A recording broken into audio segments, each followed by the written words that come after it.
Köszöntöm a kedves hallgatókat és nézőket, ez itt a Véleményvezér, és nagy tisztelettel köszöntöm vendégemet, Ceglédi Zoltán politikai elemzőt. Jó napot kívánok!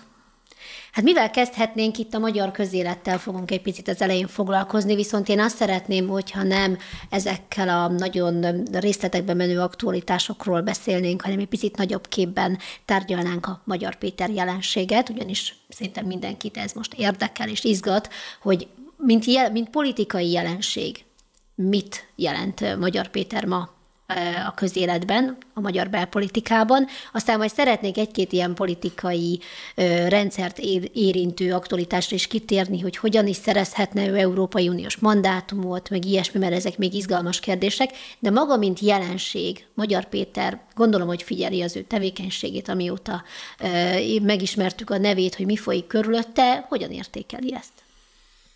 A Magyar Péter jelenség, ha így nevezzük, az alapvetően a közéleti nyilvánosságunkról szól. Mindkettőnket bele tudom rángatni ebbe a történetbe igény szerint, mert hogy egyrészt itt vagyunk egy olyan stúdióban, ami csak és kizárólag arról szól, hogy itt vagyunk ebben a stúdióban, míg korábban az volt a bevett, a szokás, hogy a mainstream releváns sajtótermékek, azok nagy gyárak, azok nagy üzemek. Ehhez képest, ami itt történik, bármiféle közéleti hírmagyarázat címén, bármiféle ilyen véleménynyilvánítás címén, az nem csak, hogy versenyképes, hanem sok szempontból föl is váltotta azt, amit mondjuk nagykereskedelmi televíziók csináltak, vagy akár a közszolgálati tévé korábban. Mert a nyilvánosságban van egy szűk keresztmetszet, mindenki YouTube-on fogyasztja a tartalmakat, és az a tippem, a Hit Rádió arra jött rá, hogyha eleve a YouTube-ra gyárt tartalmakat, akkor amellé ugyanazon a felületen fognak besorolódni a különböző egyébként adott esetben sok 10 milliárdos költségvetésen működő egyéb médiatermékeknek a tartalmai, és ezzel versenyképes. Megfejtette a titkunkat. Magyar Péter arra jött rá, akár ő, akár más, de a jelenség maga erről szól, hogy szintén van egy szűk keresztmetszet a nyilvánosságban a közéleti szereplőit illetően, aki mennyire látszik. Ahhoz képest mindig egy második lépés már, én ezzel kritikus vagyok, de ettől még tény, hogy pontosan milyen infrastruktúra van mögötte. Tehát míg lehet szeretni egy olyan gyorsnaszádot, ami csak idézőjelben YouTube videókat gyárt, és nem bánom azt, hogy nincs egy óriási székház, ahol nagyon sok stúdió lenne. Ehhez képest, hogyha valaki képviseletre jelentkezik, akkor érdemes azt tudni, és neki meg érdemes arra törekedni, hogy mögötte tömegek vannak, tehát hogy valóban képvisel embereket, és nem csak túlszulejti, vagy szebben mondva a szűk keresztmetszetet eldugítja. Magyar Péter arra jött rá, hogyha ő ad 4 nagy interjút a releváns felületeken, ezek jellemzően online felületek egyébként, hogyha nagyon aktív a Facebookon, akkor versenytársa lesz, sőt le is hagyja azokat, akik egyébként mondjuk országos hálózattal rendelkeznek, adott esetben több ezeres vagy több tízezres párt tagsággal rendelkeznek, tehát van egy komplett szervezet. A Magyar Péter jelenség az szerintem erről szól, úgy abstart, és ezért aztán nem is csak, mint közéleti, pláne nem, mint csak politikai jelenség érdemes vizsgálni. A legelején, és akkor a magam ügyét is idehozom egy picit, tényleg csak egy fél perc erejéig. Én nagyon nem lettem volna komfortos, hogyha ez a projekt megreked az első fázisban. Ugye mi volt Magyar Péternek akkor az állítása, hogy az első Partizán interjúban, hogy tulajdonképpen a Fidesz kormányzása az úgy rendben is lehetne, ott van egy csomó jelenség, amit ő szeret, amivel egyetért, aminek része volt, ott neki barátai vannak, kollégái vannak, Orbán Viktor is alapvetően jól intézi a dolgokat, de ott van Rogán Antal, aki borzalmas. És egyébként ugye a széles nyilvánosságban is van pár ilyen Grinch, Hont András meg én, akik tönkre tesszük azt, ami egyébként milyen jó tudna lenni. És akkor tényleg mi kaptuk meg ennek a terhét, de az történt, hogy a legelső és leghangosabb visszajelzések felé indult el. Tehát onnan leghangosabb üdvözlő szavakat hallotta, ami ugye az ellenzéki mag látható, nyilvános, radikális része. A Facebookon a kommentelők, a különböző visszajelzések, és nagyon érdekes volt látni ezt a menetelést, hogy ugye egy adott ponton túl már a teljes ellenzék, a teljes függetlennek, objektívnek, bármilyen szempontból nem kormánypártinak mondott nyilvános a kritikáját is adta, mert mindegyiknek fölé akart menni. Kivel akart versenyezni? Azokkal a közéletben látható szereplőkkel, ilyennek a műsornak az, mert véleményvezér akart lenni elsősorban, akik látszódnak, és újabb és újabb csúcsokat hódított meg. Láttuk, ahogy mint kés a vajon úgy ment át Hatházi Ákoson, volt egy nyilvános vitájuk, amit ő megnyert. mert mellette van a közeg. Ilyet se láttunk még, hogy valaki hazaküldi Pankotai Lilit egy tervezett tüntetésről. Korábban Hatházi Ákos meg Pankotai Lili voltak azok a szereplők, akik más ellenzéki megmozdulásokat hitelesítettek. Hogy ha ott van Pankotai Lili, akkor ő a legfontosabb szereplő, őt kérdezik meg, és ő meg elmondja, hogy hát az Egységes Diákfronttal már nem vagyok annyira jóban, mások a céljaik, de a kordonbontásnak most van olyan aspektus, ami tetszik. Hatházi Ákos kérdezték meg, hogy akkor most be kell ülni a parlamentbe, vagy nem. Zárójel, nem tudom, észrevette bárki, Hatházi Ákos nem ült be a parlamentbe. Beszokott menni, amikor kell, szavaz, de állva csinálja. Zárójel bezárva. Tehát nem ült be. És aztán megtudtuk, hogy Baranyi Krisztina, akitől nagyon nehéz elképzelni ellenzékibb szereplőt, hiszen ő tényleg úgy lett Ferencváros polgármestere, hogy megnyerte egy előválasztást az ellenzék más szereplőivel szemben, és országos politikusként is Fidesz kritikus volt, helyben is neki ment mindenkinek, akiről azt gondolta, hogy nem elég demokratikus. Baranyi Krisztina is megkapta Magyar Pétertől, de a férje a Diákhitelközpontban dolgozik, ami úgy látszik, hogy valakinél nagyon fideszes dolog van, akinél egyáltalán nem, meg nem tudom melyik miniszternek is valami fontos embere, és így végig. Legutóbb a Spinoza házban megint visszatekerte azt a vádat is, hogy Dezső András is propagandista lenne, és a Fidesz számára kellemetlen dolgokat nem túrja ki. Hogy HVG-t mi nem zavarja, ezt nem tudom, de ezt megint csak nem az én tisztem eldönteni. Tehát azt látjuk ebben a villámkarrierben az elmúlt hetekben, hogy az a nyilvánosság, ami alapvetően a háttértartalom tudás helyett az ilyen petárdákra, bombasztikus bejelentésekre alapoz, klikvadászat és egyfajta ilyen amorf ellenzékiség jegyében, az Magyar Péter folyamatosan viszi magával, aki újabb és újabb csúcsokat hódít meg, újabb és újabb szereplőket talál meg.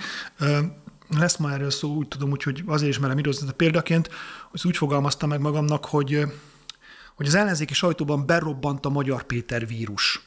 Tehát, hogy ez egy olyan mutációja a korábban jelen volt a virális tartalmaknak, vagy szereplőknek, ami tényleg mindent megfertőz. Úgyhogy én, ha nagyon össze kell foglalnom, akkor Magyar Pétert egy ilyen szereplőnek látom, és az utolsó gondolat ehhez, hogy ez hogyan transzponálható szavazatokká, azt ma még nem látom. Tehát, hogy az európai parlamenti választáson kikkel, milyen ajánlattal és hogyan indul el, és miként szerepel, szerintem az önkormányzati választás az, mivel nincsenek mögötte elegendően egész egyszerűen annyi ember, hogy elindítsa a megfelelő posztokért, az nem releváns, de egy jó EP szerepléssel hosszú időre, akár 2026-ra is meghatározhatja, hogy az ellenzékben mi történik.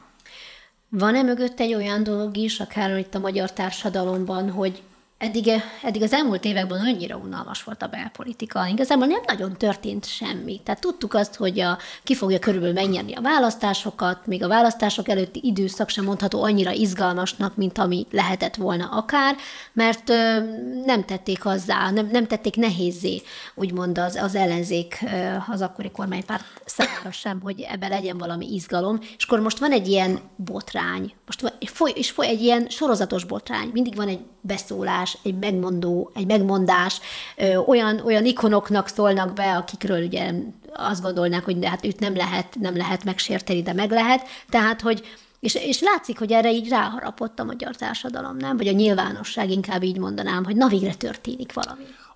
Azzal vitán van, hogy unalmas lett volna a belpolitika, pláne az, tehát, hogy ha megnézzük, hogy 2010 óta mi történt, az elemzőnek mindig nagyon érdekes egy ciklus felépítése, az a 4 év, és én mindig kiemelt figyelemmel vagyok a ciklus felező iránt. Hogy mi történik akkor, amikor már a legtöbb telt el, és még a legtöbb van hátra abból a 4 évből. Ilyenkor szokott általában mélypontra kerülni, általában, még egyszer mondom, egy kormánynak a támogatottsága, megítélése, mert már mindenki tud mondjuk a ciklus elejé megszorításokról, amikor azt csinálják, mindenki érzi, de még nem tudta elindítani azokat a közérzetjavító intézkedéseket, amelyek a kampányban lesznek majd fontosak. És a Fidesz is azért minden ciklus felezőnél vagy csinált valamit, vagy történt vele valami, de nem lehet azt mondani, hogy eseménytelenül telt volna. Tehát ugye 2012-ben mélyponton volt a Fidesz támogatottsága, csak az MSZP önmagában 3% ponton belül volt a Fideszhez képest. Csak aztán elrontották, ugye akkor is megjelent, azért mondom, nem új jelenség, ez megjelent Bajnai Gordon, akire rá volt varva ugyanaz a várakozás, mint Magyar Péterre, csak egy kezdetleges, más összetételű közösségi médiában és ellenzéki sajtót illetően. A következő ciklusra az volt a kérdés, hogy Vona Gábor cukiság kampánya, néppártosodása, az hova fogja elvinni az ellenzéket. Ugye akkor már az volt a közmegegyezés az ellenzéki nyilvánosságban, hogy fontos, hogy mindenféle jobboldali szereplők, hát először színesítsék, aztán vezessék az ellenzék lehetséges összefogását. Teszem hozzá, ott volt ugye egy Simicska botrány, ott volt egy kitiltási ügy, elvesztette a Fidesz ideiglenesen a kétharmadát, ugye egy időközi választáson, és azt tapasztaltuk, hogy ott is egyébként lejjebb tud menni a Fidesz, és van kihívás, és a nyilvánosságban van remény, hogy valójában mennyire volt közel egymáshoz a két tábor, az kérdés, de ugyanezt előállították még a 22-es választás előtt is, ugye az ikonikus zárul az olló kifejezés, az pont arról szólt volna, hogy na, akkor itt van Márki-Zay Péter, a mögé tömörült teljes ellenzéki paletta, és majd ők ezt meg fogják csinálni. Magyar Péterrel ebben a helyzetben annyi történik, hogy minden korábban lejátszott metódus, minden korábban már egy magasabb szintre rakott várakozás, az vele még inkább szintet lép. Tehát ott van Magyar Péterben az, ami a Bajnai Gordon féle csoportosulásnál volt, nem véletlenül Juhász Péter is újra rátalált, aki ugye annól Millában volt benne. Ott van benne az, ami a Vona Gábori ajánlatot tudta volna sikerre vinni, és ami miatt most nehéz Vona Gábornak a helyzete. Az a rés, ahova ő nyomakodott volna be a második reformkor párttal, az ugye most le van fedve, vagy legalábbis nagyon nehezen lehet hozzáférni, mert hát ugyanezt mi jófej jobboldaliak vagyunk, és ugyanakkor kompatibilisek az ellenzéki sajtóval üzenetet, ezt Magyar Péter adja át, egy dolgot nem ad át, Vona Gábornak a sok gyötrődés meg töprengés során megszerzett megfontoltságát, az egyáltalán nem látszik rajta, minden mást azt hozza. És benne van az, amit Márki-Zay Péternél megtapasztaltunk, ugye az egészen fura, abszurd helyzet, hogy az ellenzéki közvélemény szemében értékesebb az, aki nemrég még fideszes volt. Ez egy ilyen abszurd dolog, de ez a helyzet, a kiábrándult fideszes, ami egyébként valljuk be Magyar Péter esetében nem kiábrándult fideszes, hanem kirúgott fideszes, az értékesebb, valamiért sokkal jobban szeretik az árulókat, mint azokat, akik esetleg szorgos melósként ott voltak az ellenzékben, nem tudom, 15 éve, a NER elejétől kezdve, de pláne korábban is építették már. Tehát szerintem itt alapvetően ez történt, és tényleg az a kérdés, hogy ezek gyorsuló életciklusok, vagy egy minőségi ugrást is jelentenek. Mert az utóbbi esetben minden korábbi jelentkezőtől eltérően Magyar Péter az meg tudhat ragadni. Erre nagyon jó esélyt nyújt az európai parlamenti választás. Ez az egyetlen országos voksolás, ahol az országos szervezet hiányában is lehet sikert elérni. Önkormányzati nem, mert ott el kell indítani embereket Szegedtől Győrig, Jánoshalmától, nem tudom, Bogácsig, ahhoz kell effektív ember.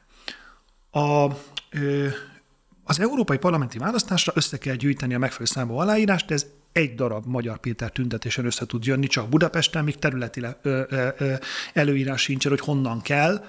Tehát csak a belső kerületekből, hogyha összesereglenek azok, akik őt most éppen nagyon szeretik, tudnak csinálni egy EP listát, kell találni pár embert, akit rápakol. Amit most hallok, nagyon vicces, hogy lehet, hogy ezek még nincsenek is meg, és majd valami nyílt pályázaton választja ki őket. De mondom, pletykálni nem akarok, csak nem látom még, hogy hogyan áll, kikből áll össze ez a lista, mert szóval legyünk őszinték, az elmúlt másfél évtizedben a lehetséges ellenzéki szereplők kosarából már nagyon sokszor vettek ki, és nagyon az alján ficorog már csak egy-egy arc, tehát nem az elsőként eszünkbe jutó szereplőkre mennek oda. Na mindegy, az európai parlamenti választáson nagyon könnyű egy ilyen média hátszéllel listát állítani, és onnantól kezdve ő ott van minden szavazófülkében, minden szavazókörben, ott van a papíron, megint csak egymás mellett azonos esélyekkel, a Fidesszel, az immáron DK, MSZP párbeszéd közös listával és a többi szereplővel. Tehát, hogy ha valahol, akkor most van esélye arra, hogy sikert elérjen. A minimális elvárás az, hogy 5%, tehát, hogy legyen egy darab mandátum, de hogyha az ellenzéki sajtó ilyen módon marad, hát most már inkább a túsza, mint rajongója Magyar Péternek, mert ugye mik a szándékok, le akarjuk váltani Orbán Viktort, ezért vagyunk ellenzéki sajtó, mondják a szerkesztőségekben az egyik oldalon, és hogy nagyon sok kattintáshoz ezért ki kell rakni minél több címet, amiben benne, vagy cikket, aminek a címében benne van a neve, ez a másik szándék, akár is a kettő találkozásából jön ki az, hogy egy ellenzéki hírportálon van 16 Magyar Péter cikk. Azt mondta, hogy akik őt szeretik, vagy akik rajonganak érte, nem tudom, mennyire sikerült akár önnek megfejteni azt, hogy kik lehetnek azok, akiket megfog ez a történet egyáltalán. Mert ugye Márki-Zay Péter esetében ő azt állította magáról, hogy régen a Fideszre szavazott, de ma már nem rájuk szavaz, de egy konzervatív, úgymond nemzeti érzelmű ember, keresztény, 7 gyermekes családapa, ezeket mind jól a fejünkbe vésték, hogy ki ő, és hogy így akarja megbuktatni Orbán Viktort. Most Magyar Péter esetében ugye elhangzott az áruló szó is, tehát erkölcsileg ez egy másik szint, nem, mint amit Márki-Zay Péter képvisel. Szerintem válaszolunk külön két dolgot. Ugye a morális dimenzióról csak annyit, hogy azért én nem látom magam előtt, hogy bármelyik korábbi fázisában a magyar demokráciának, hogyha valaki fölveszi a feleségével folytatott beszélgetést, és azt kirakja az emberek elé, akkor arra ne az lett volna a reakció, hogy köszönjük, ez nagyon érdekes, de mérgezett vagy gyümölcse, nem eszünk belőle, ilyen embereknek képviseljenek minket. Ez ki kell mondani, hogy itt van egy mélyrepülés, hogy azok után, hogy az ember hallja, hogy egy láthatóan rossz házasságban, egy láthatóan minimum, vagy hallhatóan minimum enervált, de meg szomorú, meg csomó mindenen átesett feleség próbál válaszolgatni a trükkös kikérdezőként, vallatóként viselkedő férnek, hogy ennek ne legyen semmilyen morális olvasata, mert mondjuk azt, hogy mindent felülír az, hogy ott elhangzik, hogy a Tóniék ki akarták venni a magukat az iratokból, szóval én erről nem vagyok meggyőződve róla, hogy bármikor korábban ez működött volna, de hát itt is van egy romlás. Hát korábban nem raktunk ki pornó videókat politikusokról sehova. Tehát, hogy döntsük el, hogy ez közérdeke vagy sem. Mindegy. Szóval, hogy ez a morális része, hogy kik a szavazók. Én lemerem fogadni, de erre számokat is fogok mindjárt mondani, hogy Magyar Péternek szinte kizárólag aktív ellenzéki szavazói vannak, tehát az ő színre lépése az arra alkalmas, hogy a már létező pártok, már meglévő szavazóit átcsatornázza. És ezt nem én mondom, ugye van ez az ellenzéki közvélemény, ez a legenda, hogy a medián mindig eltalálja, hogy Han Endre az mindig eltalálja. Beszéljünk máskor arról, hogy ez nem igaz. Ha elhisszük, hogy igaz, akkor a medián felmérése volt az, ami azt mutatta, hogy potenciális szavazók megoszlása a Magyar Péter esetében úgy néz ki, hogy az ellenzéki, tehát aktív, biztos ellenzéki szavazók 21%-a, a fideszes szavazók 2%-a nyilatkozott úgy, hogy valószínűleg vagy biztos szavazna Magyar Péter egyelőre még nem létező pártjára. Tehát az az állításom, hogy Magyar Péter az aktív ellenzéki szavazókból merít, onnan visz magával, és a Fidesz nábor az körülbelül intakt lehet, hogyha van ott veszteség, sokkal inkább az úgynevezett kegyelmi botránynak tudható be.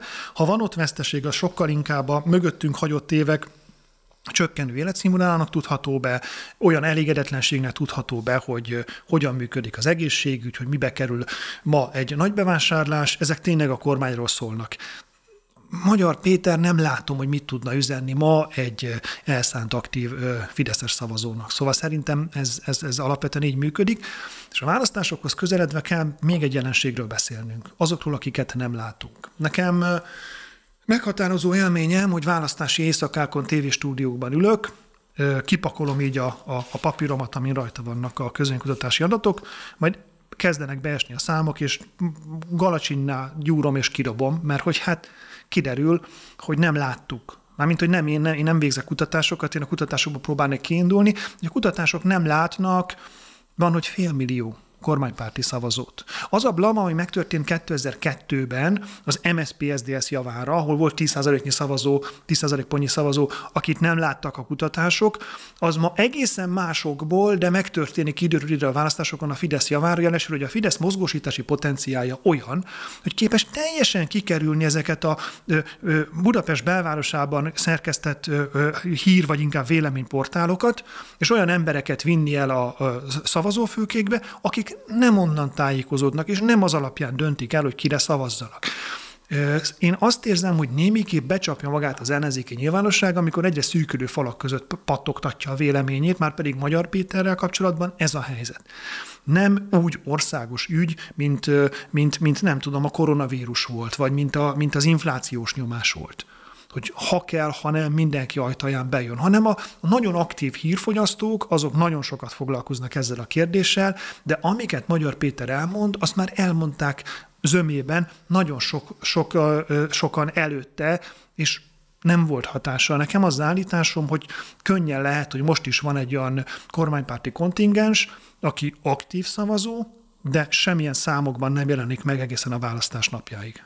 Mit gondol arról, hogy ha Magyar Péternek sikerül összekötnie a gyermekvédelmi ügyet, vagy ezt a kegyelmi ügyet, úgymond saját magával? Mert ugye itt két ügyről beszélünk. Volt itt a kegyelmi ügy, ami egy nagy botrányt okozott, és akkor arról sokan azt mondták, hogy na ez egy olyan ügy, ami mindenkit megszólít, mindenkinek van gyereke, unokája, a szomszéd kisgyerek futkározik az udvaron, tehát ehhez mindenki tud kapcsolódni.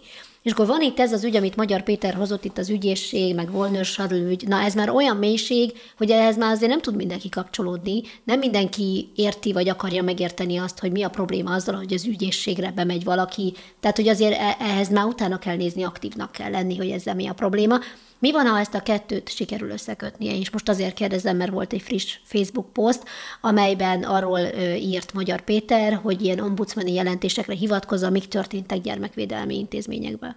Ez a próbálkozás? Ugye Magyar Péter esetében azért van egy ilyen, részéről is van egy nyomás, hogy mindent, hogy posztolni kell. A közösségi média, és ő jelenleg azonos a Facebook oldalával, a közösségi média, az algoritmus azt várja el a sikeres szereplőktől, hogyha fönn akarja tartani az elérését, hogy etesse a szörnyet, etesse a gépezetet, mert csak akkor tud továbbá is embereket elérni. Viszont ugye a nagy, tartalmas dobások, azok a hangfelvételek, most direkt mondom többes számban, eddig egyet mutatott be. Én azt gondolom, nem, csúnyában fog foglalkozni. Én azt látom, hogy az az emberi minőség, amit Magyar Péter eddig mutatott, az egyáltalán nem zárja ki, hogy ő rendszeresen fölvette az immáron volt, de akkor még vele együtt élő feleségével folytatott beszélgetéseket, mindenki gondoljon erről, amit akar. Én iszonyan sajnálom Varga Juditot ebből az aspektusból. Ezer más bajom van azzal, amilyen miniszter volt ő, de ez tényleg elképesztő. De ha nem hangfelvételeket rak ki, akkor is kell valamit posztolnia.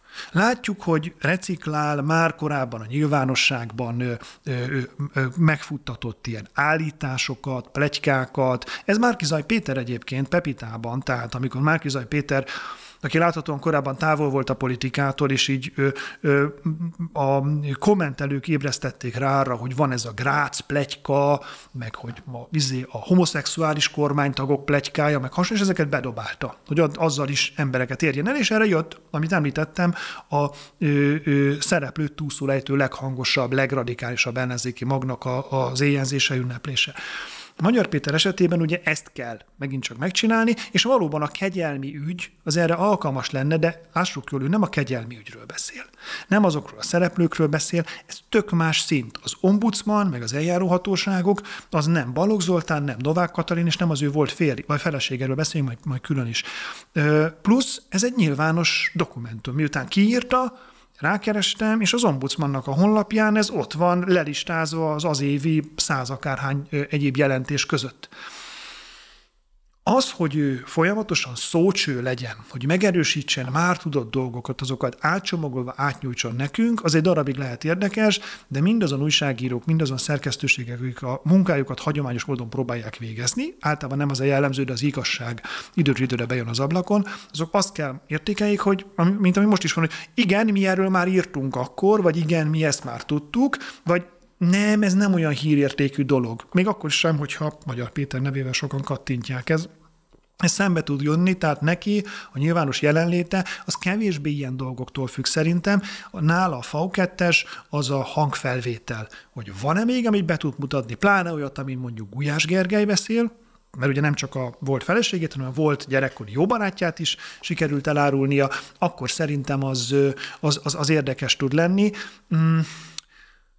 A kegyelmi ügyetnek magát viszont azért nehéz Magyar Péternek szerintem eszközként, pláne fegyverként használni, Mert ő azzal lépett színre, hogy ő most, ugye az első Partizán interjúban, hogy ő megvédi a feleségét, hogy nem bújjon a felesége meg Novák Katalin szoknyája mögé Rogán Antal, akkor még ő volt a főmús. Na de most akkor utólag állna neki a kegyelmi ügyet elítélni, amiben benne volt a felesége, aki neki akkor még a felesége volt, amiről neki benfentes tudása van, és akit megvédendő lépett ki a nyilvánosságra. Ez meglehetősen furán hangzik, meg hát neki, még egyszer mondom, közvetett a tudása erről. Tehát nem tudom, milyen új információkat, tényeket tud elővezetni. Úgyhogy mondom, ha hangfelvétel van még, az egy aktív és kifejezetten a közvélemény figyelmének megragadására alkalmas eszköz, az összes többi az gyorsuló ütemben fog érdektelenné válni. Jó, akkor még egy technikai kérdés itt az európai parlamenti szavazással kapcsolatban, vagy eredményekkel kapcsolatban. Ugye láttam olyan véleményeket, vagy tudom, hogy ezek már kutatások akár, hogy akár 4 mandátumot is szerezhet Magyar Péter ezen a választáson. Mit jelent ez belpolitikai szinten? Tehát azt, hogy az európai parlamenti választásokon ki mit ér el? 2019-ben a Momentumot lényegében megmentette az EP választás. Ugye 18-ban kaptak 3% körüli eredményt, kimutatható százalékban külföldön élő magyaroktól, tehát ez is ugye a belföldi jelenlétüknek a hiányosságaira mutatott rá. 2019-re ez ugye felugrott 10%-ra. És onnantól kezdve a Momentum lett az egyik nagy ígéret, az egyik nagy reménység. A Demokratikus Koalíció 18-ban önálló listán épp csak bejutott a magyar parlamentbe, nagyon kevésen múlt, hogy ne legyen vége a történetnek. 19-re Dobrev Klára vezetésével 16%-os 4 mandátumos eredményhez jutottak. Alapvetően rajzolta át a helyzetet. Ma az ellenzéki pártok közül legfeljebb a DK-nak van esélye arra, hogy hasonló nagyságrendű mandátumszámot söpörjön be, vagy tartson meg. Ugye többre is készültek, de ott is nekifeszültek az üvegplafonnak, és a 20%-ot nem sikerült áttörni, most meg már inkább lefelé tendálnak, Magyar Péter tőlük is visz. Ha Magyar Péter pártja, ugye nincs még neki, vagy nem tudunk róla, 4 mandátumot szerezne, tehát ilyen 16% körüli eredménnyel végezne, akkor az ellenzék meghatározó szereplője lenne. Nem tudjuk ennek, itt a belső leosztást, ez sem mindegy, hogy honnan, hova visz. Tehát ezek nagyon-nagyon hipotetikus, ilyen kötszurkáló elképzelések. Én is láttam most egy kutatástól, azt mondták, hogy valami is mondta, hogy a Demokratikus Koalíció múlt hónapban 2 mandátumról fölugrott 5 mandátumra, most éppen 4-et mérnek neki. Nincs a világon olyan, hogy az egyik hónapban alig 10% környékén van egy párt, a következő hónapban meg hirtelen az a párt, ami velünk van már 10 éve, az fölpattan 20% fölé. Szóval ez itt nagyon, nagyon fura módszertanok, mert nagyon fura feldolgozása van ezeknek a számoknak. Magyar Péter meghatározó szereplője lehet a politikának, mert az európai parlamenti választás azzal, hogy tisztán listás, arányos választás, egyetlen 5%-os küszöbbel, azzal ad egy nagyon jól adatolható látletet arról, hogy éppen melyik párt mekkora, és onnantól kezdve azt mondjuk, hogy ők akkorák. Ugye a Momentum azt elrontotta, hogy a 10%-ból nem építkezett fölfelé, és mostanra az 1 mandátumért is kapaszkodni kell. A DK megpróbálkozott ezzel, de most jött rá arra, hogy valószínűleg rossz utat választott az önállósággal, neki akkor egyfajta baloldali blokkot kellett volna építenie, mert azzal tudta volna egyrészt magába szippantani a létező baloldali politikusokat, másrészt pedig ezt az említett üvegplafont áttörni. Az áttörést jelentem Magyar Péter számára, hogyha esetleg a vidéki régiókra is úgymond lehet nagyobb tüntetést szervezni, látszanak ott is aktivitások, mert egyelőre ugye Budapestről beszélünk, itt voltak tüntetések, meg ide is vannak beígérve a tüntetések, akár most hétvégére is, ha jól tudom, és láttam olyat is, hogy felszólított Magyar Péter arra, hogy vidéki városokban is szervezzenek tüntetéseket, és azért általában a magyar választások, hát nem tudom, hogyan látja, de majdnem, hogy vidéken szoktak azért eldőlni, tehát ugye itt a budapesti buborékról már egy picit beszéltünk, hogy itt mennyire más optikával látszik ez az egész dolog. Ez egy áttörést jelent? Akkor már foghatja úgymond a karfát a széken a Fidesz, hogy itt baj lehet? Hát ezt izelláljuk szerintem. Mi a vidék? Ugye én el szoktam mondani, eredendően tompai vagyok, nagy község volt, amikor én ott éltem gyerekként, most már város, de nincs 5000 lakosa. Gimnáziumba Bajára jártam, ami ugye egy nagyon szép kisváros. A jogi egyetemet Pécset végeztem, Megyeszékely, egyik vidéki nagyvárosunk, és utána költöztem Budapestre. Na most Budapestről nézve az előző stációk is mind per vidék vannak emlegetve, de hát Tompa, Baja és Pécs között óriási különbség van. És ezt a politikai megoszlás is leképezi, tekintve, hogy most nagyon egyszerű összefüggést fogok mondani, ez ennél kicsit bonyolultabb, de hogy minél nagyobb egy település, annál ellenzékibb. Most ezt nagyon leegyszerűsítve mondom, és az látszik, hogy van keresnivalója bármiféle ellenzéki erőnek a vidéki nagyvárosainkban. 2019-ben egy csomót, majdnem a felét el is vitte egyébként ezeknek a településeknek. Úgyhogy ha Magyar Péter úgy dönt, hogy Szegeden, Pécset vagy hasonló helyeken akar mondjuk tüntetést szervezni, akkor biztos nagy lesz iránta az érdeklődés, ezt nem vonom kétségbe. Sőt, a megszerezhető telep. Tehát én az ő helyében, nem tudom, Debrecenbe is elmennék, ami ugyan most fideszes, de az akugyáros botrány miatt egyébként egy az ellenzék számára megszerezhető, és helyben ellenzéki támogatók szemben látható tömegét ígérő város. Tehát, hogy ez megtörténhet, hogy a kis településekkel mennyire kompatibilis az üzenete, ezt nem tudom, ebben inkább kétségeim lennének, és hát az is függ, az sem mindegy, hogy milyen választásról beszélünk. Hogy az önkormányzati választásokról beszélünk, ahol abszolút megáll az összefüggés, amit mondtam, vagy az európai parlamenti választásokról beszélünk, ahol már nem feltétlenül, mert csak listára szavazunk, tehát ott a mozgósítás nagyon-nagyon különböző lehet, de én szerintem ő arra fog alapvetően törekedni, hogy a fővárosban magához ráncson minél több aktív ellenzéki szavazót, mert hogy az EP jó szerepléshez az elég. Muszáj témát váltsunk, mert van még itt más téma is, úgyhogy térjünk is át a másik témánkra, ez pedig Ursula von der Leyennek a Pfizer SMS ügyei. Ugye az Európai Ügyészség vizsgálja ezeket az SMS-eket, illetve Lengyelország és Magyarország is panaszt nyújtott be ebben az ügyben, amely kettő közül Lengyelország valószínűleg ezt most vissza fogja majd vonni, ezt a panaszát. Mit gondol erről az egész helyzetről? Ugye itt már azért ez nem egy új történet, régi történet, és mi is többször beszéltünk egyébként arról, hogy von der Leyen SMS-ét miért nem vizsgálják, miért próbálták meg ezt így elsikálni, ezt az ügyet. Most mi látszik, hogyha valóban elkezdődik egy komoly vizsgálat, és elmarasztalják Ursula von der Leyent ebben az ügyben, az mit fog jelenteni? Most európai, politikai szinten. Mert hogy ugye itt NATO főtitkári ambíciók is voltak. Hát vagy maradna bizottsági elnök, igen. Ez ügyben az igazságot érintő pessimista prózist tudok adni, hogy kb. Semmi. Tehát nem látom, hogy hogyan lenne elmarasztalva von der Leyen elnökasszony, nem látom, hogy kimondanak ilyen verdiktet, és milyen szankciókat szabnának ki. Nem utolsó sorban ugye minden ilyen döntésnek van egy olyan eleme is, vagy a mérlegelésnek, hogy milyen döntést hozzanak, van egy olyan háttere is, hogy már most is nagyon kell küzdeni azért, hogy a nyilvánosság fórumain kevéssé jelenjen meg bármilyen a Pfizer beszerzéssel, vagy a Pfizer oltások működésével kapcsolatos kritika. Emlékezzünk vissza. Azért azt mondjuk 2 éve volt még talán, amikor Duda Ernő professzor, az Indexen a mai napig ez a cikknek a címe szerintem, ami erről beszámol, azt mondta, hogy ne azt számolgassuk, hanyadik oltás, hanem 3-4 havonta adassunk be egy újabbat magunknak.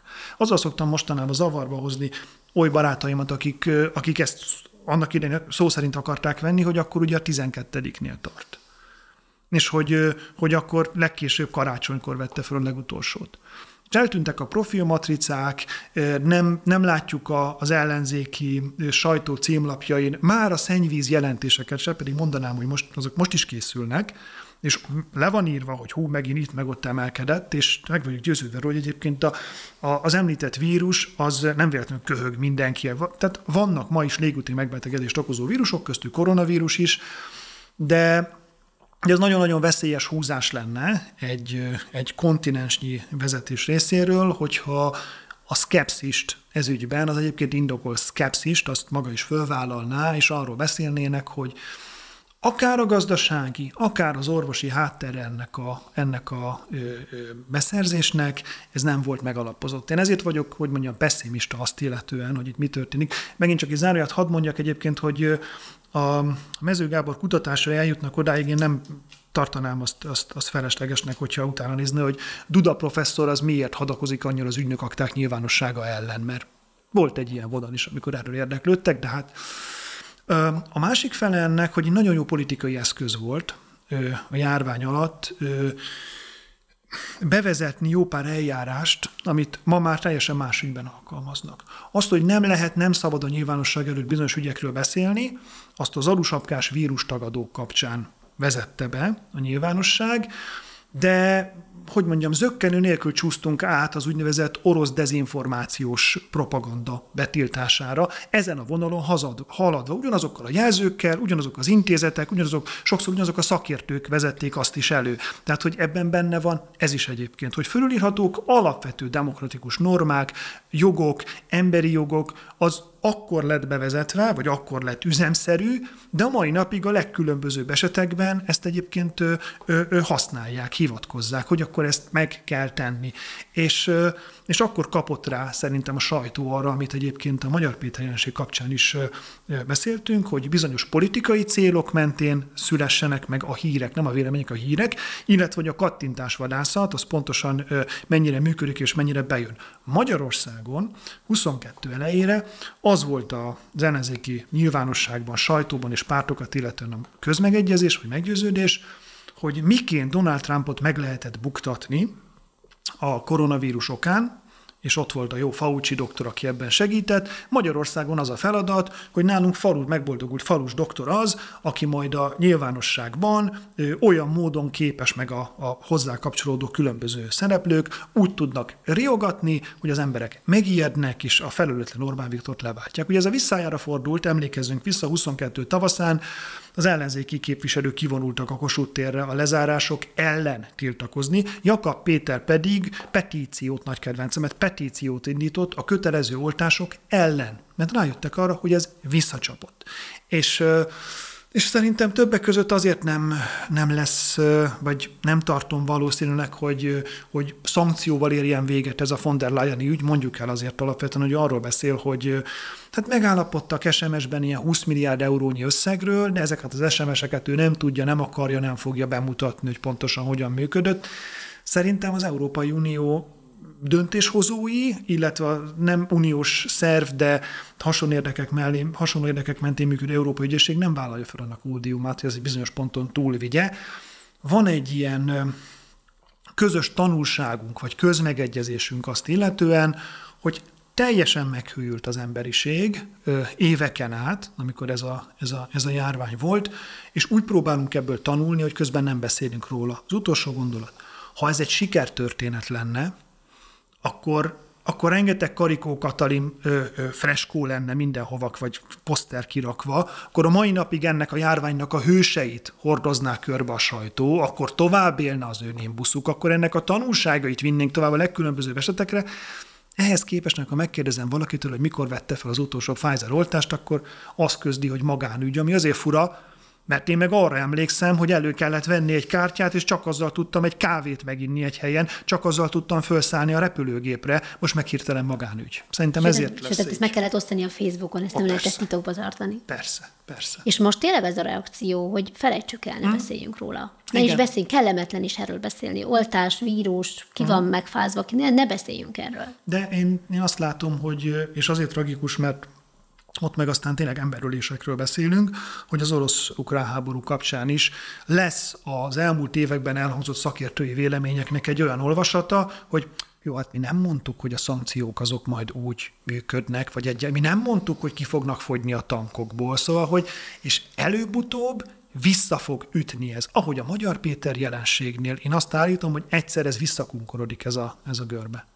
Na hát nagyon jó átkötés, és ez egyébként a következő témánkra, ugyanis itt az elmúlt napokban robbant egy olyan hír, hogy európai titkosszolgálatok, hát itt főleg úgy tudom, hogy a csehek voltak ebbe benne, lelepleztek orosz propagandahálózatot, valahogy így nevezték ezt az egészet. Tehát olyan politikusokat, európai politikusokat, akik állítólag pénzt kaptak Oroszországtól, hogy orosz propagandát terítsenek, mondjanak olyan dolgokat, ami az orosz propagandának megfelel, és a többi, és a többi. Ugye egy holland és egy francia politikusról van szó, nem német, bocsánat, német és holland politikusról van szó, AfD-s politikusról, és ennek vannak magyar szálai is, ez szerint a jelentés szerint, amelyek pedig a Mi Hazánk felé mutatnak, mert hogy neki volt egy olyan rendezvénye, amin részt vettek egyébként ezek a politikusok, talán elmondtak valami beszédet is, valami beszédet tartottak.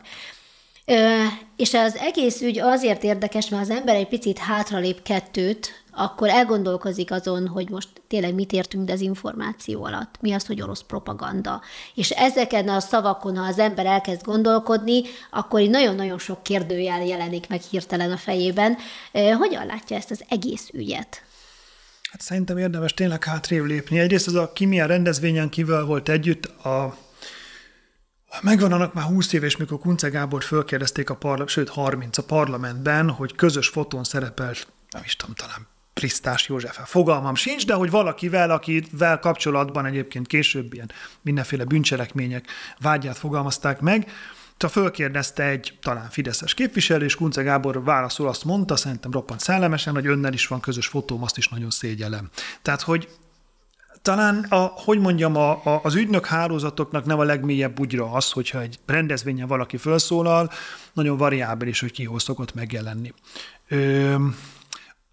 Azt is fontos leszögezni, hogy egyébként maga a jelenség létezik, ezt tudjuk. Tehát az van, hogy az orosz állam, az orosz titkosszolgálat az számukra fontos területen megpróbálja a számára kedvező olvasatot terjeszteni az egyes hírek kapcsán. Itt is érdekes egyébként a percepciónk, ugye van az orosz állami propaganda, meg az ukrán kormányzati tájékoztatás, hogy igazából ezek szinonimák, csak a magunk viszonyát fogalmazzuk meg a kétféle megfogalmazással. Szóval, hogy ez egyébként van. Én abban is biztos vagyok, hogy nem csak híreket adnak át, hanem adott esetben borítékokat is, abban is biztos vagyok, hogy egyes újságírók és egyes politikusok azok azt szerint járnak el, aminek érdekében, vagy amilyen vélemény kifejtése érdekében őket megfizették. Ez van. És nem jó, hogy van, és ezt le kell leplezni. Csak hogy ugye azt meg tudjuk, hogy ez nem csak keletről jön. Tehát, hogy magát, én nagyon szeretem, hogy egyenlő mércével mérünk, és azt mondjuk, hogy ha a nemzeti szuverenitást fontosnak tartjuk, ha az általános igazságot fontosnak tartjuk, akkor ennek roncsolása, befolyásolása az akkor se jó, hogyha orosz állami érdekek mentén történik, és akkor se, hogyha más külföldi államok érdeke mentén történik, mert az ugyanúgy hajlítja az igazságot. És erre szokott lenni az a válasz, hogy jó, hát igen, az amerikai titkosszolgálat is létezik, meg ilyen befolyásoló hálózatok, de ők a szövetségeseink. És én sose értettem, hogy ez miért tevékenység mellett szóló érv, mert annál rosszabb. Tehát Oroszország az minimum a riválisunk, vetétársunk, ellenfelünk, van olyan szövetségi rendszerünk, ahol hova tovább ellenségünk, Oroszország nem tagja az EU-nak, nem tagja a NATO-nak, Oroszországra gyanakvással, indokolt gyanakvással tekintünk, mert egy háborús agresszor. És azt mondani, hogy az jobb, hogyha egy szövetségesünk az, aki nálunk megfizet azért újságírókat, hogy elhajlítsa az igazságot, hogy az jobb, hogy nálunk azért fizet meg civil szervezeteket, hogy a kormányzás ellen lépjenek föl.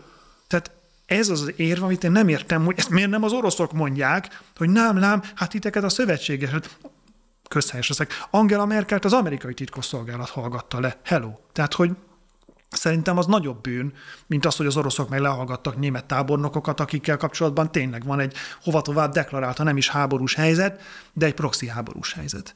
Szóval, és megint csak, úgy látszik ma ez lesz a végighúzódó szál a beszélgetésünkön, ez megint csak arról szól, hogy hova jutott el a nyilvánosság.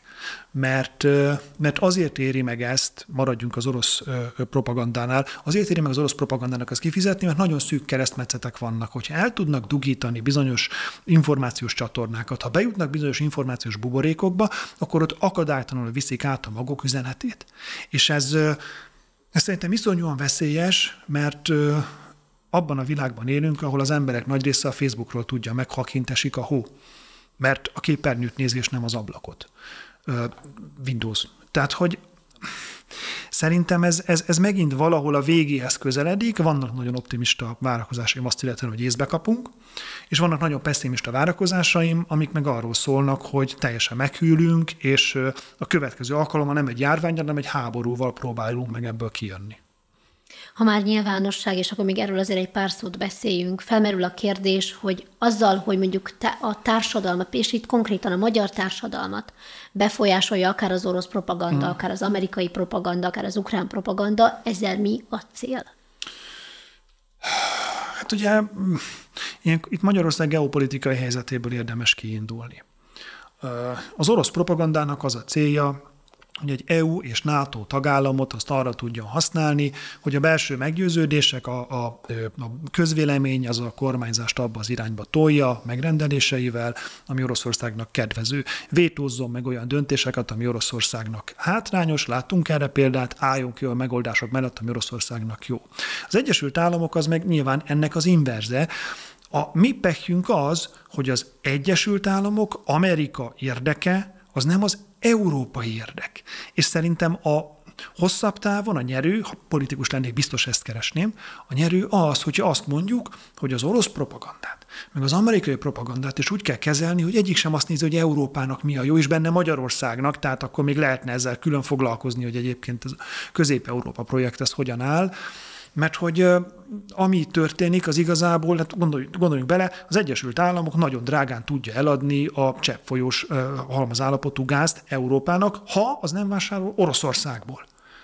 És, hogy mondjam, Oroszországnak meg érdeke azokat az energiahordozókat eladni, amit nem váltottunk ki egy zöld átállással. Tehát igazából Európát kellene egy egységként kezelni ez ügyben, csak hát láthatóan mindenki inkább be van kötve valahova.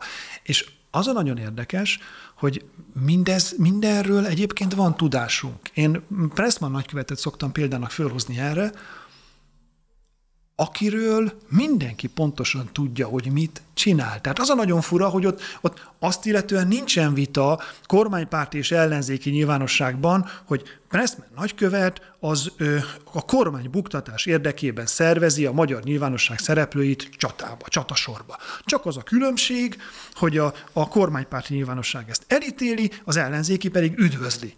De hogy arról még csak vita sincsen, hogy mit csinál, és azt nem tesszük föl kérdésként, akár itt, akár ott, hogy egyébként mi lenne a dolga egy nagykövetnek, mert én azt gondolom, hogy nem ez. És ha már itt ugye propagandákról beszélünk, hol van a magyar propaganda? Tehát, hogy... ez... Ugye a Fidesz arra jött rá, hogy van egy optimális szintje a propagandának. Tehát hagyja élni az egyes szereplőket a sajtópiacon. Azért ki kell mondani, hogy aki ma az ellenzéki oldalon főszerkesztő, az nem szegény ember.